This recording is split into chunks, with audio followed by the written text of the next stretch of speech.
1 soğan, 2 havuç. Soğanı küp küp doğrayalım. Merhaba, beni hangi ülkeden ve şehirden izlediğini yazar mısın? Sizleri tanımak çok mutluluk verici.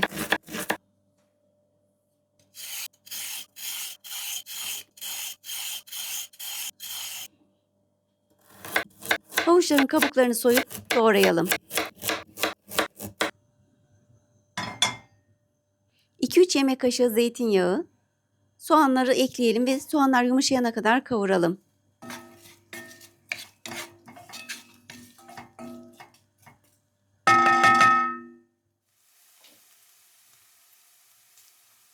Havuçları da 2-3 dakika kavuralım.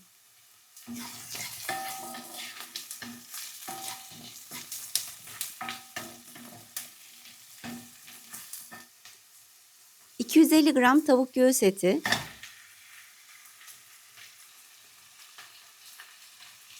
...1,5 litre su ekleyip 30 dakika kadar pişirelim.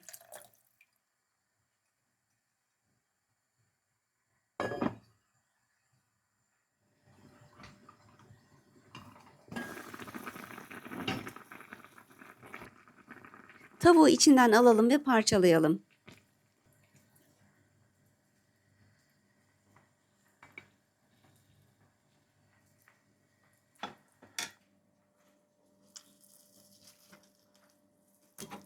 Kanalıma abone olun. Videolarımı beğenip ve yorum yazarsanız çok sevinirim.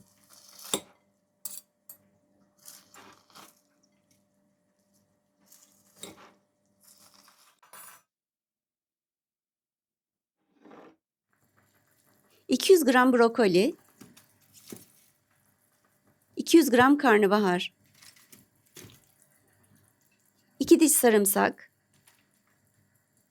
...tuz... ...karabiber... ...ve kimyon.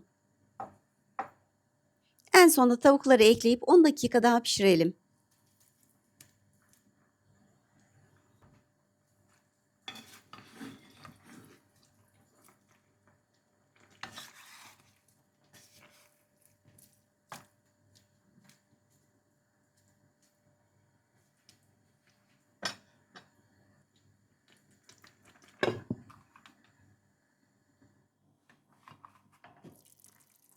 Gördüğünüz gibi çok güzel pişti.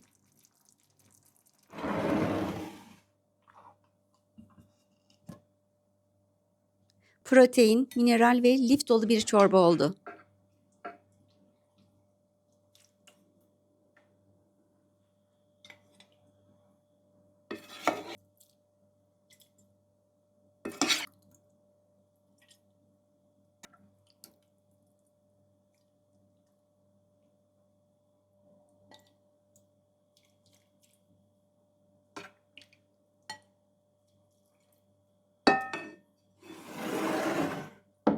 Afiyet olsun.